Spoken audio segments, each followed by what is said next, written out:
Mind vault audio book में आपका स्वागत है। रात के 2 बज रहे थे और आर्यन अपनी लैपटॉप स्क्रीन की नीली रोशनी में खोया हुआ था। उसकी आंखें लाल हो चुकी थी और सिर में एक अजीब सी भारीपन वाली सनसनी थी जो धीरे धीरे उसके पूरे शरीर में फैल रही थी। उसे ऐसा महसूस हो रहा था जैसे स्ट्रेस कोई मामूली चीज नहीं बल्कि एक जहरीली खुजली है, एक ऐसी इन्फेक्शियस रैश जो एक बार शुरू हो जाए तो रुकने का नाम नहीं लेती और आपके दिमाग के हर कोने में अपनी जगह बना लेती है। आर्यन को लग रहा था कि अगर उसने अभी इस प्रमोशन वाली फाइल को खत्म नहीं किया तो उसकी पूरी दुनिया तबाह हो जाएगी। उसे बचपन से सिखाया गया था कि मर्द को मजबूत होना चाहिए, उसे स्टोइक होना चाहिए, जैसे कि वो कोई इंसान नहीं बल्कि एक सुपर हीरो हो जिसके पास हर मुश्किल का हल हो। लेकिन हकीकत ये थी कि वो कोई स्पाइडरमैन नहीं था जो एक इमारत से दूसरी इमारत पर जा सके। वो तो बस एक थका हुआ 27 साल का लड़का था जो अपनी ही उधारी और काम के बोझ के नीचे दबा जा रहा था। तभी उसके कमरे का दरवाजा धीरे से खुला और उसका पड़ोसी जेम्स अंदर आया, जो अक्सर आधी रात को अपनी चाय के बहाने निकल पड़ता था। जेम्स की उम्र थोड़ी ज्यादा थी, लेकिन उसके चेहरे पर एक अजीब सी शांति रहती थी, जैसे उसने जिंदगी के तूफानों से हाथ मिला लिया हो। जेम्स ने आर्यन की हालत देखी और एक हल्की मुस्कुराहट के साथ पास की कुर्सी खींच ली। उसने कहा, तुम जानते हो आर्यन, तुम इस वक्त बिल्कुल उस स्टीफन जैसे लग रहे हो जिसे मैं शुड मॉन्स्टर कहता हूं।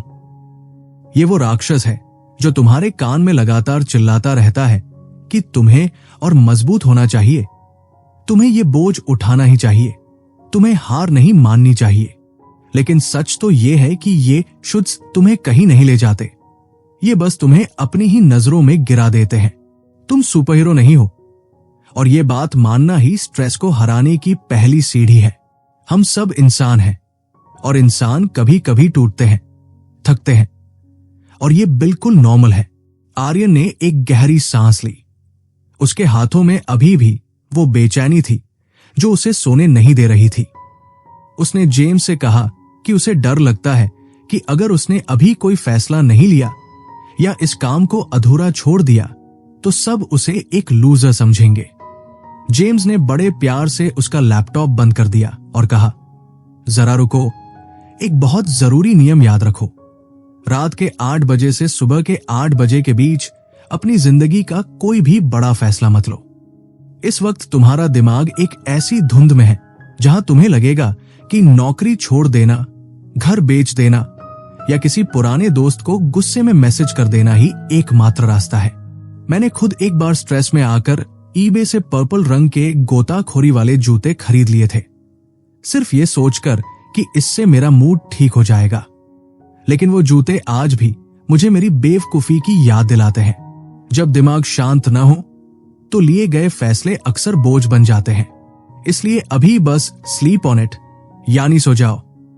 सुबह जब सूरज निकलेगा और तुम्हारी आंखों से ये स्ट्रेस की पट्टी हटेगी, तब तुम्हें रास्ता ज्यादा साफ दिखाई देगा। आर्यन को जेम्स की बात थोड़ी अजीब लगी, लेकिन उसमें एक सच्चाई थी जिसे वो नकार नहीं सकता था। जेम्स ने आगे बताया कि स्ट्रेस अक्सर तब होता है जब हमारी जिंदगी के 3 खंभे, घर, काम और रिश्ते हिलने लगते हैं। अगर इनमें से एक में भी दरार आ जाए तो पूरा ढांचा डगमगाने लगता है। तुम इस वक्त एक ऐसे समुद्री जहाज की तरह महसूस कर रहे हो जो तूफान में खो गया है, जेम्स ने खिड़की के बाहर देखते हुए कहा। लेकिन आर्यन, जरा सोचो कि तुम्हारे हाथ में अभी क्या क्या है जो तुम कंट्रोल कर सकते हो। आर्यन ने सोचा और कहा कि वो अपनी चाय खुद बना सकता है, वो तय कर सकता है कि उसे कब सोना है और वो अपनी खर्च करने की आदतों को सुधार सकता है। जेम्स मुस्कुराया। देखा, जैसे ही तुम उन चीजों पर ध्यान देते हो जो तुम्हारे बस में है, तूफान का डर थोड़ा कम होने लगता है। हम अक्सर उन चीजों के पीछे भागते हैं जिन्हें हम बदल नहीं सकते और यहीं से सारा तनाव पैदा होता है। बातों बातों में जेम्स ने आर्यन को बताया कि स्ट्रेस को भगाने का मतलब ये नहीं है कि तुम चुपचाप बैठ जाओ और उम्मीद करो कि सब ठीक हो जाएगा। ये एक डूइंग थिंग है, यानी इसके लिए तुम्हें कुछ कदम उठाने पड़ते हैं, लेकिन वो कदम दौड़ने वाले नहीं बल्कि धीरे चलने वाले होने चाहिए। आर्यन, जरा अपनी रफ्तार धीमी करो। जेम्स ने कहा, जब हम तेज भागते हैं तो हम अक्सर गलत दरवाजों से टकरा जाते हैं। हम अपनी मंजिल भूल जाते हैं और सिर्फ थकते जाते हैं। सब कुछ स्लो कर दो, अपनी बातें, अपनी चाल और अपने विचार भी। जब तुम धीरे चलते हो तो तुम्हें वो छोटे छोटे सुराग दिखने लगते हैं जो स्ट्रेस से बाहर निकलने का रास्ता दिखाते हैं। आर्यन ने महसूस किया कि उसकी धड़कनें अब उतनी तेज नहीं थी। उसने जेम्स से पूछा कि क्या कहीं भाग जाना इसका हल नहीं है। जेम्स हंसा और बोला, मैंने भी एक बार घर से भागने की कोशिश की थी।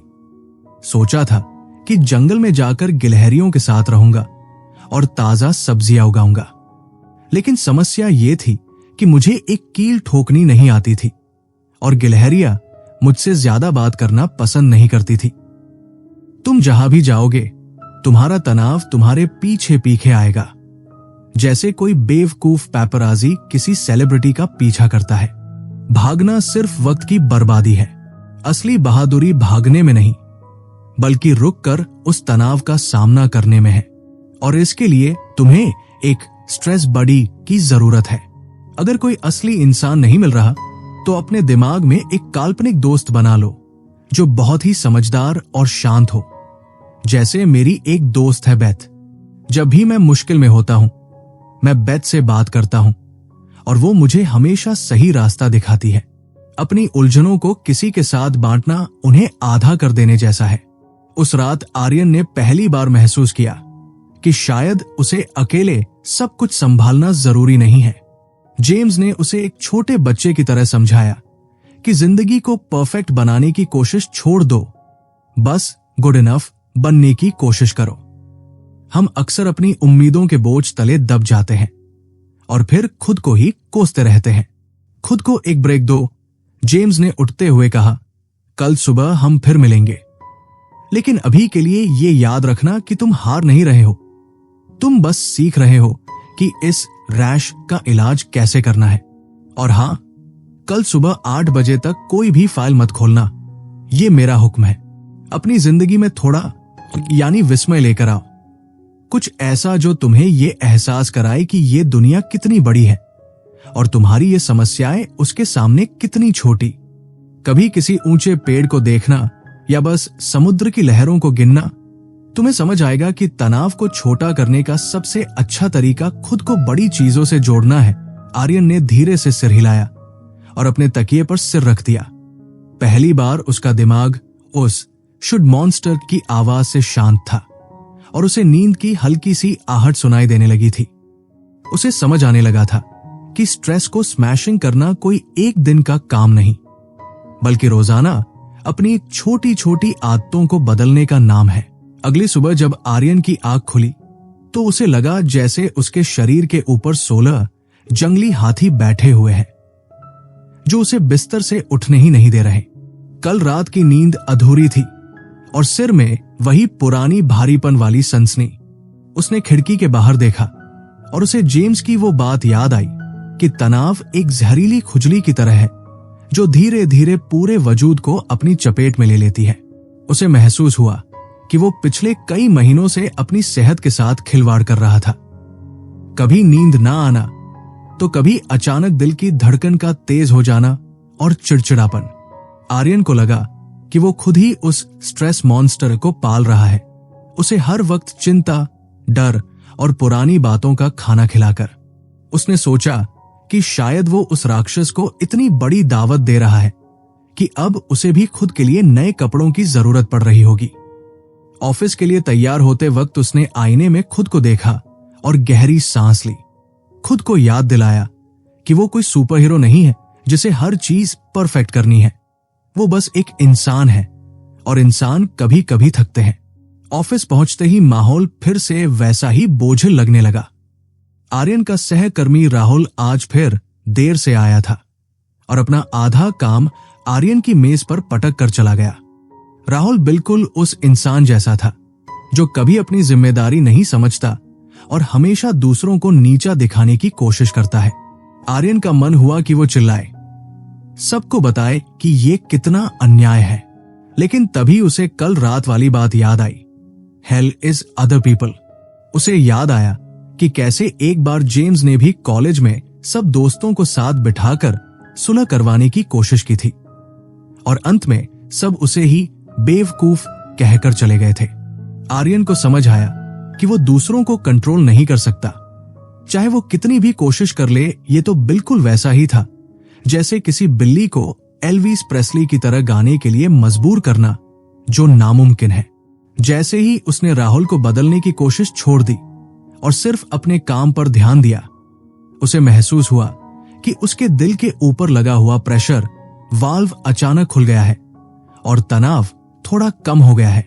दोपहर के खाने के वक्त आर्यन ने खिड़की से बाहर देखा और उसे याद आया कि कैसे छोटी छोटी चीजें विस्मय पैदा कर सकती है। उसने पार्क में एक ऊंचे पेड़ को देखा और सोचा कि ये पेड़ कितने सालों से यही खड़ा है, इसने कितने मौसम देखे होंगे। इस विशाल प्रकृति के सामने उसकी ऑफिस वाली परेशानी कितनी छोटी लगने लगी। शाम को घर लौटते वक्त उसकी मुलाकात फिर से जेम्स से हुई। जेम्स अपने घर के पीछे वाले हिस्से में कुछ पुराने बर्तनों और बक्सों के साथ खड़ा था। आर्यन ने देखा कि जेम्स एक एक करके पुरानी प्लेट्स जमीन पर पटक रहा था। आर्यन ने हैरान होकर पूछा, जेम्स, ये क्या कर रहे हो? जेम्स ने हंसते हुए जवाब दिया, आर्यन, मैं अपना तनाव तोड़ रहा हूं। कभी कभी गुस्सा शरीर के अंदर जम जाता है और उसे बाहर निकालना बहुत जरूरी होता है। कुछ सुरक्षित चीजें तोड़ना, जोर से चिल्लाना या किसी तकिए को जोर से मारना, ये सब बहुत काम आता है। बस ये ध्यान रखना कि तुम किसी को चोट न पहुंचाओ और जो भी करो वो कानूनी हो। आर्यन ने घर जाकर एक पुराना भारी तकिया उठाया। उसने उस पर अपने बॉस और राहुल का चेहरा इमेजिन किया और उसे पूरी ताकत से दीवार पर फेंकने लगा। उसने महसूस किया कि चीखना और गालियां देना भी राहत दे रहा है, क्योंकि वो कोई पुराने जमाने का रईस इंसान नहीं था जिसे हर वक्त तमीज का मुखौटा पहनकर रहना पड़े। इस शारीरिक रिहाई, फिजिकल रिलीज के बाद उसे लगा जैसे उसके कंधे थोड़े हल्के हो गए हैं। रात को सोने से पहले उसने अपनी डायरी निकाली और एक टाइमलाइन प्लान बनाने का फैसला किया। उसने लिखा, अगर अगले 1 महीने में मेरा वर्कलोड कम नहीं हुआ तो मैं अपने मैनेजर से खुलकर बात करूंगा। उसने खुद को याद दिलाया कि इन समय सीमाओं, टाइम फ्रेम्स की वजह से मुश्किलें अब अंतहीन और डरावनी नहीं लगती, बल्कि मैनेजेबल लगने लगती है। सोने से पहले उसे अपनी दादी की याद आई, जो अक्सर कहती थी कि हमेशा बिगर पिक्चर को देखना चाहिए। आर्यन ने सोचा कि क्या आज से 20 साल बाद उसे ये प्रेजेंटेशन या राहुल का व्यवहार याद भी रहेगा? शायद नहीं। उसने जेम्स के बताए 3 सीएस के बारे में सोचा। क्या वो इस स्थिति को बदल सकता है? क्या कोई और उसकी मदद कर सकता है? या क्या वो सिर्फ अपनी सोच बदल सकता है? उसने महसूस किया कि स्वीकार कर लेना, एक्सेप्टेंस का मतलब हार मान लेना नहीं, बल्कि हकीकत को देखना है। उसने अपने फोन पर एक फनी वीडियो चलाया और थोड़ा मुस्कुराया, क्योंकि हंसी ही वो चीज है जो तनाव के एक्लिप्स के पीछे छिपे हुए सूरज को वापस ला सकती है। आर्यन ने चैन की सांस ली और पहली बार उसे महसूस हुआ कि वो उस शुड मॉन्स्टर की आवाज को चुप करा पा रहा है, जो उसे हमेशा खुद को कोसने पर मजबूर करती थी। माइंड वॉल्ट ऑडियो बुक का ये सफर आर्यन की जिंदगी में एक नया मोड़ ला रहा था। उसे समझ आ रहा था कि जिंदगी कोई दौड़ नहीं है जहां उसे हमेशा पहले आना है, बल्कि ये तो छोटे छोटे कदमों का नाम है जहां हर कदम पर खुद का ख्याल रखना सबसे जरूरी है। उसने अपनी आंखें मूंद ली और अंधेरे में भी उसे एक हल्का सा उजाला दिखाई देने लगा, एक ऐसी शांति जो शायद उसने बहुत सालों से महसूस नहीं की थी। अगले कुछ दिन आर्यन के लिए और भी भारी होने लगे। उसे महसूस हुआ कि तनाव सिर्फ बड़े मुद्दों से नहीं आता, बल्कि उन छोटी छोटी चीजों से भी आता है जो रोजाना हमारे सामने पहाड़ बनकर खड़ी हो जाती है, जैसे बिजली का बिल भरना, घर की सफाई, या ये याद रखना कि घर का राशन खत्म होने वाला है। एक शाम वो अपनी रसोई में खड़ा था, फ्रिज के नीचे से पानी रिस रहा था और उधर उसके फोन पर बॉस के लगातार मैसेजेस आ रहे थे। उसे लगा जैसे उसकी पीठ पर 16 बड़े अफ्रीकी जंगली हाथी लदे हुए हैं और वो बस अब जमीन पर गिरने ही वाला है। तभी जेम्स हाथ में 2 कप कॉफी लिए उसके पास आया और उसकी हालत देखकर बोला, आर्यन, तुम जानते हो कि तुम्हारी मुश्किल क्या है? तुम इन हाथियों का बोझ अकेले उठाने की कोशिश कर रहे हो। हमारी नर्वस सिस्टम्स 700 चीजें एक साथ संभालने के लिए नहीं बनी है। भाई, आर्यन ने झुंझलाकर कहा कि वो किसी से मदद नहीं मांग सकता क्योंकि उसे लगता है कि ये उसकी कमजोरी होगी। जेम्स ने उसे टोकते हुए कहा, यही तो सबसे बड़ी गलती है। गर्व और स्वाभिमान को थोड़ा किनारे रखो क्योंकि मदद मांगने में कोई शर्म नहीं है। सच तो यह है कि लोगों को मदद करना अच्छा लगता है। इससे उन्हें खुशी मिलती है कि वो तुम्हारे काम आ सके। तुम बस पूछ कर तो देखो, चाहे वो किसी दोस्त से राशन लाने के लिए कहना हो या किसी पड़ोसी से बस ये पूछना कि क्या वो तुम्हारे घर की सफाई में हाथ बंटा सकते हैं। ये छोटे छोटे फेवर्स तुम्हें बड़े तनाव से लड़ने की ताकत देते हैं। जेम्स ने बताया कि वो खुद भी अपनी मुश्किलों में लोगों से छोटी छोटी मदद मांगता है, जैसे पौधों को पानी देना या घर का सामान लाना, और इससे उसका बोझ बहुत हल्का हो जाता है। जेम्स ने देखा कि आर्यन के घर में सब कुछ बिखरा हुआ है, जैसे कोई तूफान आया हो। उसने कहा, तनाव एक बिग डिसरप्टर है। ये सब कुछ तहस नहस कर देता है। ये वैसा ही है जैसे तुमने 1000 टुकड़ों वाली जिग्सॉ पजल पूरी की हो और तभी एक शरारती कुत्ता आकर उसे बिखेर दे। ऐसी स्थिति में तुम्हें एक स्ट्रक्चर या रूटीन की जरूरत है जो तुम्हें सुरक्षित महसूस कराए। ये रूटीन वैसा ही है जैसे छोटे बच्चे की साइकिल में किनारे पर लगे पहिए जो उसे गिरने नहीं देते।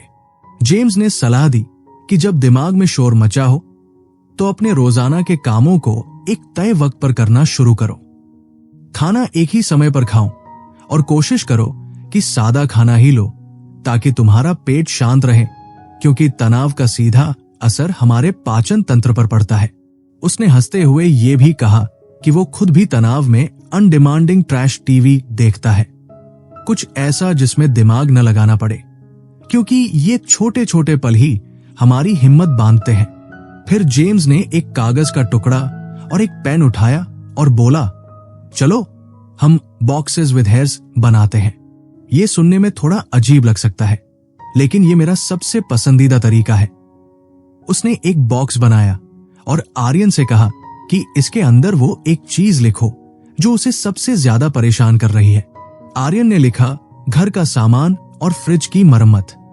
जेम्स ने उस बॉक्स के चारों तरफ छोटे छोटे बाल खींचे और कहा कि ये तुम्हारे शॉर्ट टर्म काम है, जैसे प्लम्बर को फोन करना या दूध का ऑर्डर देना।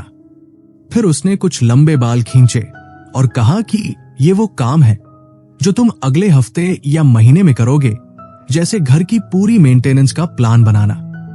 जेम्स ने समझाया कि जब तुम अपनी मुश्किलों को इस तरह कागज पर उतार देते हो तो तुम्हें महसूस होता है कि तुम भी उस व्हाइट वाटर राफ्टिंग वाले लीडर की तरह हो जो जानता है कि तूफान में नाव को कैसे मोड़ना है ताकि वो पत्थरों से न टकराए।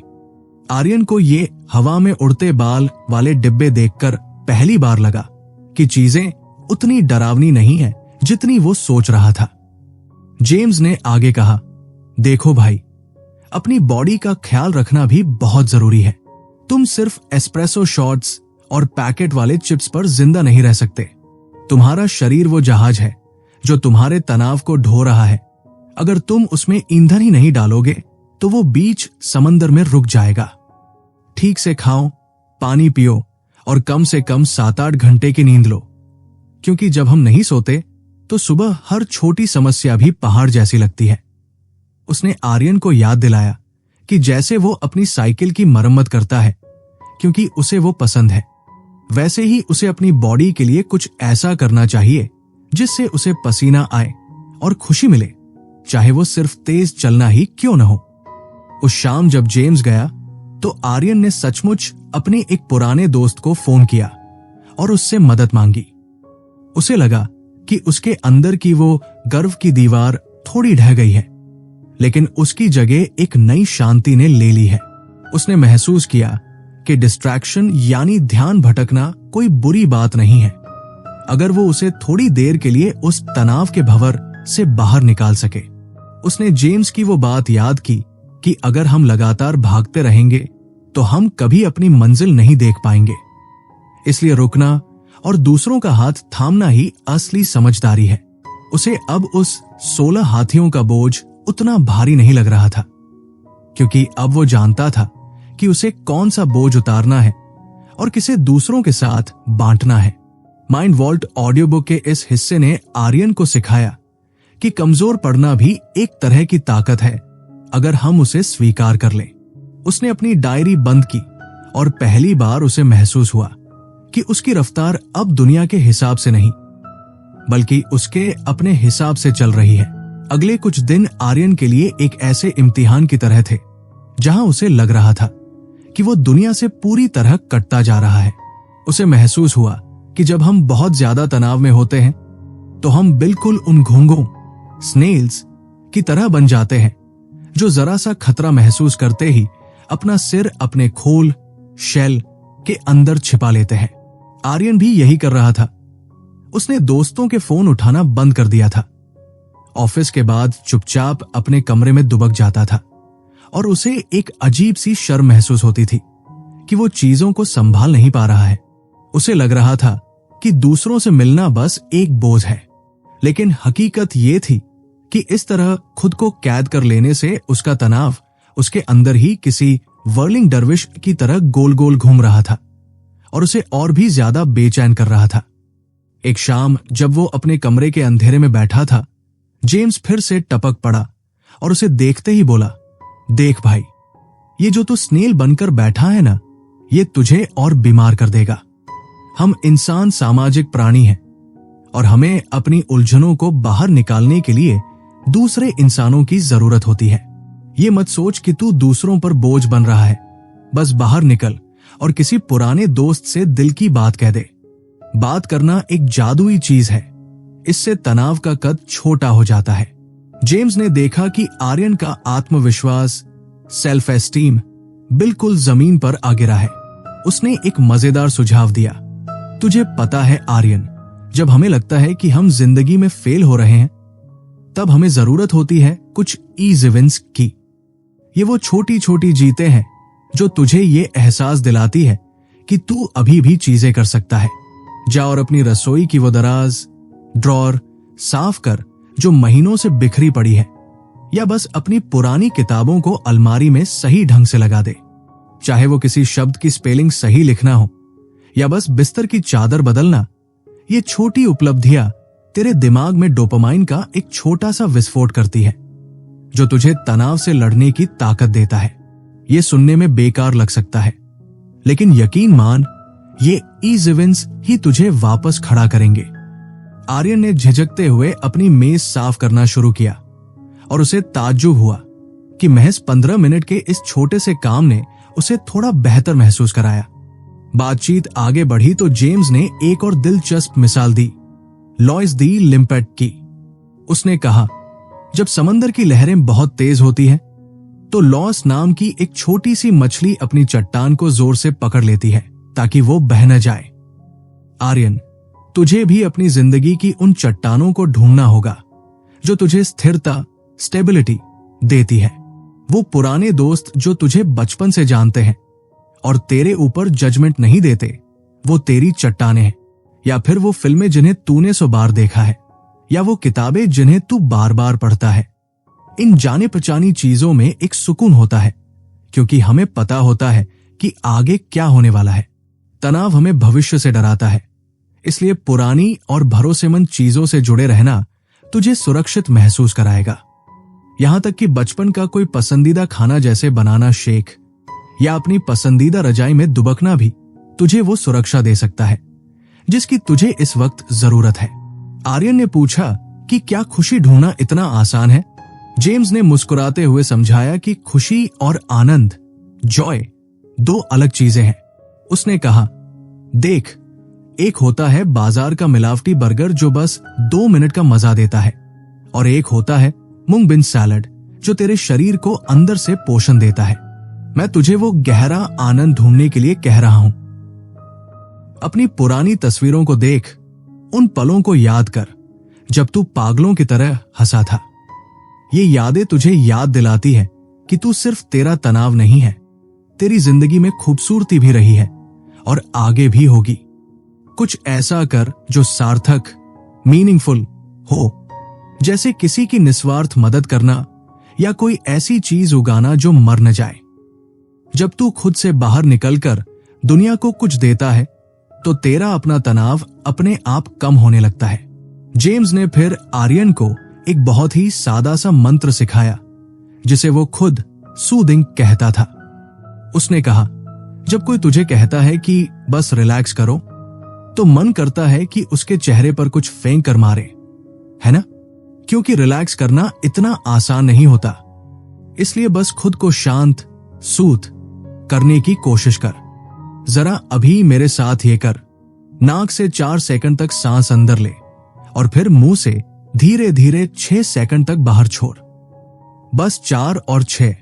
ये कोई जादुई तरीका नहीं है जो तनाव गायब कर देगा, लेकिन ये तेरे शरीर और दिमाग को उस स्थिति में ले आएगा जहां तू अपनी मुश्किलों का सामना कर सके। और हां, अपने आसपास की महक पर ध्यान दे।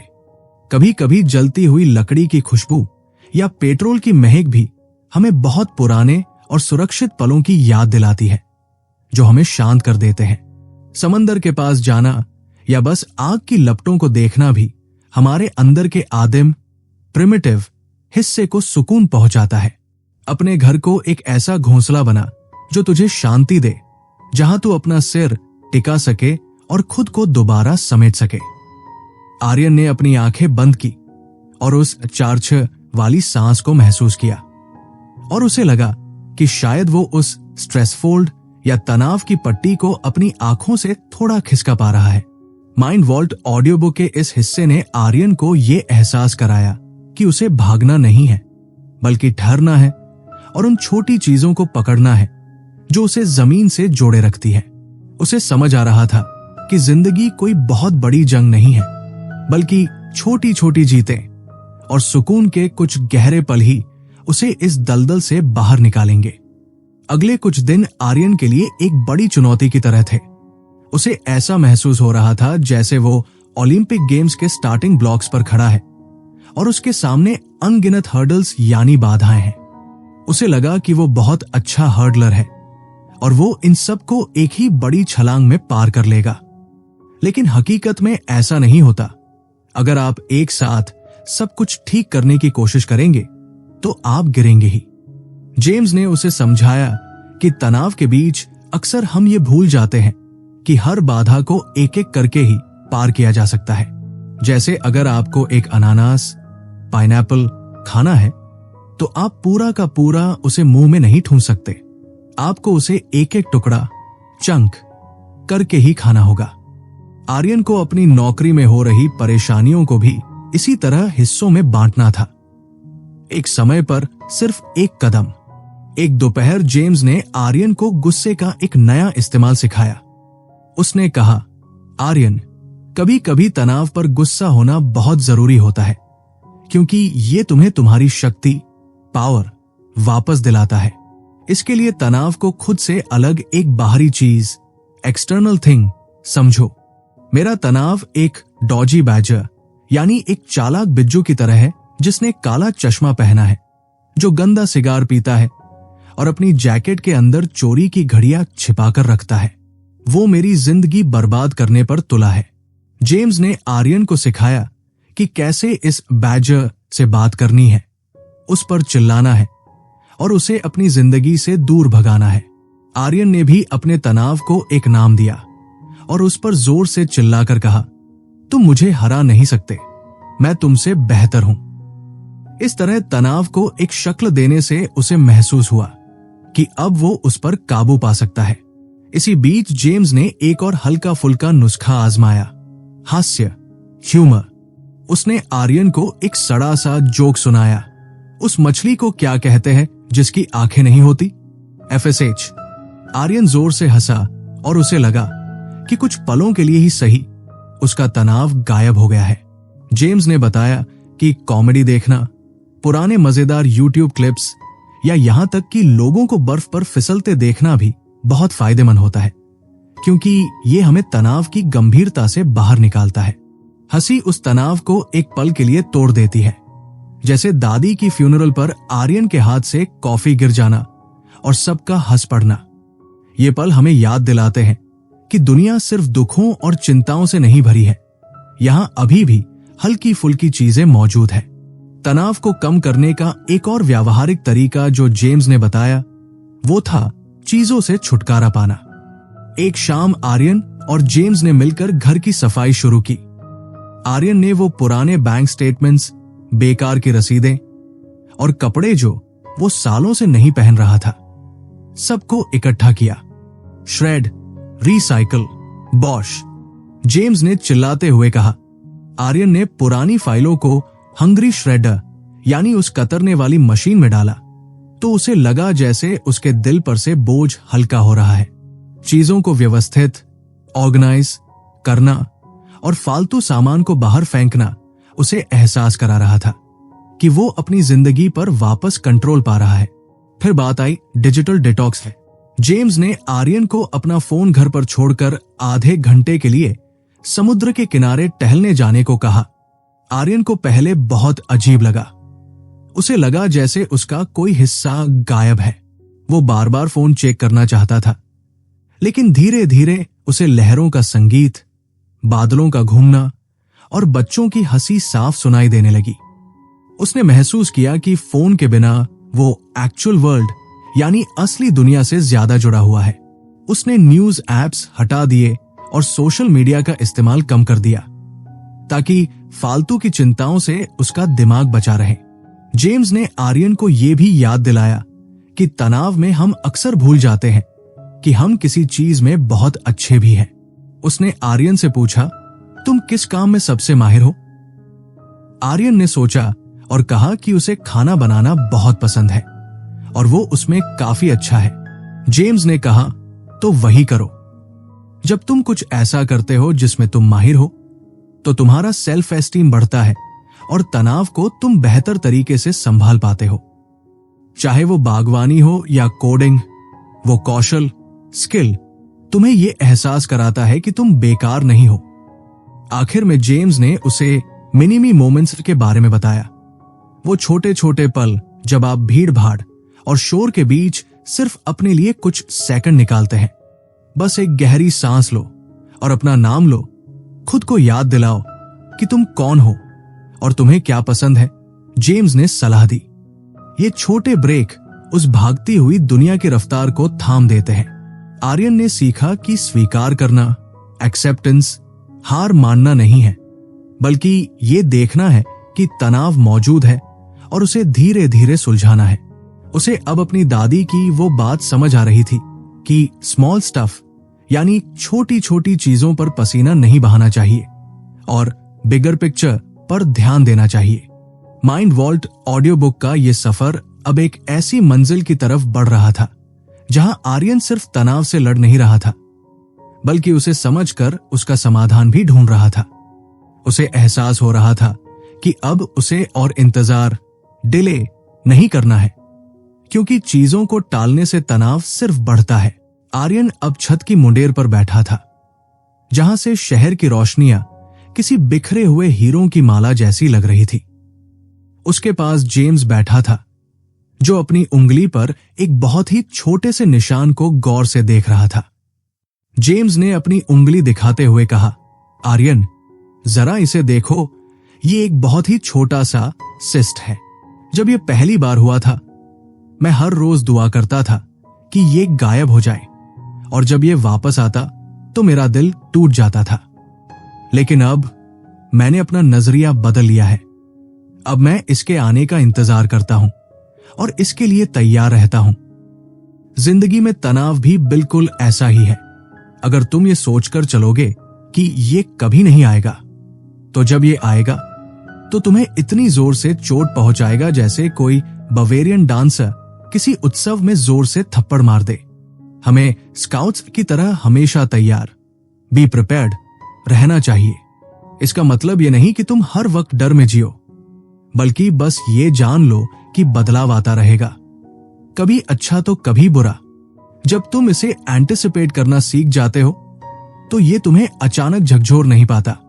आर्यन ने गहरी सांस ली और पूछा कि क्या उसे अपनी पिछली हारों को भी याद रखना चाहिए। जेम्स ने सिर हिलाया और कहा, तनाव हमें यह भुला देता है कि हमने पहले भी मुश्किलों का सामना किया है। जरा पीछे मुड़कर देखो, जब तुम्हारा ब्रेकअप हुआ था या जब तुम्हारे बैंक खाते में सिर्फ 3 पाउंड बचे थे, तब तुमने क्या किया था? तुमने तब भी रास्ता ढूंढा था, किसी दोस्त से बात की थी या बस चलते रहे थे। वो सब तरीके आज भी तुम्हारे पास है। अपनी पुरानी जीतों को याद करना तुम्हें वो अंतर्दृष्टि, इंसाइट देता है जो आज की समस्या को सुलझाने में काम आएगी। जिंदगी एक स्नो ग्लोब की तरह है आर्यन। जब तुम इसे हिलाते हो तो चीजें पहले से अलग तरह से गिरती है। कभी कभी अपनी दिनचर्या बदलना, एक नया रास्ता चुनना या यहां तक कि थोड़े अजीब और रंगीन मोजे, सिली सॉक्स पहन लेना भी तनाव को हिला देता है। ये छोटे बदलाव तुम्हें एक नया नजरिया देते हैं कि सब कुछ खत्म नहीं हुआ है। जेम्स ने फिर अपनी जेब से एक मुड़ा हुआ कागज निकाला और कहा, आर्यन, हम सब अपनी आंखों पर एक स्ट्रेस फोल्ड या तनाव की पट्टी बांधकर घूमते हैं। ये पट्टी हमें सिर्फ अंधेरा दिखाती है और हम भूल जाते हैं कि हमारे पास क्या क्या अच्छा है। ये पट्टी हटाना जरूरी है, लेकिन ये जस्ट बी हैप्पी जैसे खोखले नारों से नहीं हटती। सच तो यह है कि मुझे उन लोगों से सख्त नफरत है जो ऐसी जस्ट बी हैप्पी वाली टी शर्ट पहनते हैं। मन करता है कि उसे उतारकर किसी गुजरते हुए बारहसिंगे मूसे को खिला दूं। तनाव कोई आसान चीज नहीं है जिसे बस मुस्कुराकर टाल दिया जाए। इसका असली तरीका है अपनी जिंदगी की उन चीजों की एक ईमानदार सूची, लिस्ट बनाना जो सच में मायने रखती है। आर्यन ने डायरी में लिखना शुरू किया, मेरी बिल्ली, मेरा परिवार, मेरी पुरानी साइकिल, वो किताब जो मुझे बहुत पसंद है, और हां, दही। जेम्स ने उसे टोकते हुए कहा कि अपनी उपलब्धियों, अकॉम्प्लिशमेंट्स को मत भूलना। अगर आज तुमने सिर्फ अपना दिन गुजार लिया है तो ये भी एक बड़ी उपलब्धि है। जब तुम इस लिस्ट को देखते हो तो तुम्हें समझ आता है कि तनाव तुम्हारी जिंदगी का सिर्फ एक हिस्सा है, पूरी जिंदगी नहीं। आर्यन ने महसूस किया कि उसकी आंखों से वो भारीपन कम हो रहा है। जेम्स ने उसे एक आखिरी और सबसे गहरी बात बताई। उसने अपनी 104 साल की दादी जॉयस का जिक्र किया। मेरी दादी हमेशा कहती थी कि जब तुम मेरी उम्र में पहुंचोगे तब तुम्हें समझ आएगा कि क्या सच में मायने रखता है और क्या नहीं। वो कहती थी कि don't sweat the small stuff, और ये समझना बहुत जरूरी है कि छोटी चीजें, स्मॉल स्टफ क्या है। वो पड़ोसी जो कचरा गलत दिन बाहर रख देता है, या वो इंसान जो चाय के चम्मच नहीं धोता, ये सब छोटी चीजें हैं और इनके लिए तनाव लेना बेकार है। असली बिगर पिक्चर तो प्यार, रिश्ते और अनुभव है। आर्यन, जरा सोचो कि जब तुम 104 साल के होगे, क्या तुम्हें ये ऑफिस की मीटिंग या किसी सहकर्मी की कड़वी बात याद रहेगी? नहीं, तुम्हें याद रहेगा वो प्यार जो तुमने बांटा और वो सफर जो तुमने किया। अपनी ऊर्जा को बचाकर रखो, क्योंकि ये बहुत कीमती है। ऐसी नौकरी या रिश्ते में रहना जो तुम्हें बीमार कर दे, कभी भी जायज नहीं है। जेम्स उठा और जाने से पहले उसने आर्यन के कंधे पर हाथ रखा। उसने कहा, आर्यन, इंतजार करना बंद करो। तनाव से भागना या उसे टालना, डिलेइंग, सिर्फ उसे और डरावना बनाता है। जैसे जैसे तुम अपनी मुश्किलों का सामना करना शुरू करोगे, वो छोटी होने लगेंगी। जब तुम्हारा मन करे कि अपने कान बंद कर लूं और कहूं कि भाड़ में जाओ, तो समझ लेना कि तुम टाल रहे हो। उस वक्त बस रुकना और एक कदम आगे बढ़ाना। हम मिलकर इस तनाव को स्मैश करेंगे। आर्यन ने देखा कि जेम्स नीचे उतर गया था, लेकिन उसके शब्द अभी भी हवा में गूंज रहे थे। आर्यन ने अपना फोन उठाया और उस स्ट्रेस फोल्ड को हटाते हुए अपनी बनाई हुई लिस्ट देखी। उसे महसूस हुआ कि उसकी रफ्तार अब धीमी जरूर है, लेकिन वो अब किसी तूफान से डर नहीं रहा था। रात अब ढल रही थी और आर्यन के चेहरे पर एक ऐसी शांति थी जो उसने सालों से महसूस नहीं की थी। उसे समझ आ गया था कि जिंदगी कोई मुकाबला नहीं है, बल्कि एक ऐसा सफर है जहां हर छोटा पल और हर छोटी जीत मायने रखती है। उसने अपनी आंखें मूंद ली और एक गहरी, सुकून भरी सांस ली, ये जानते हुए कि वो अब अकेला नहीं है। माइंड वॉल्ट ऑडियो बुक सुनने के लिए आपका धन्यवाद। हमें उम्मीद है कि आर्यन का ये सफर आपके जीवन में भी थोड़ी शांति और क्लैरिटी लेकर आएगा। हमेशा याद रखें, तनाव आपको परिभाषित नहीं करता, बल्कि आप उसे कैसे संभालते हैं वो आपकी ताकत बनता है। शुभ रात्रि।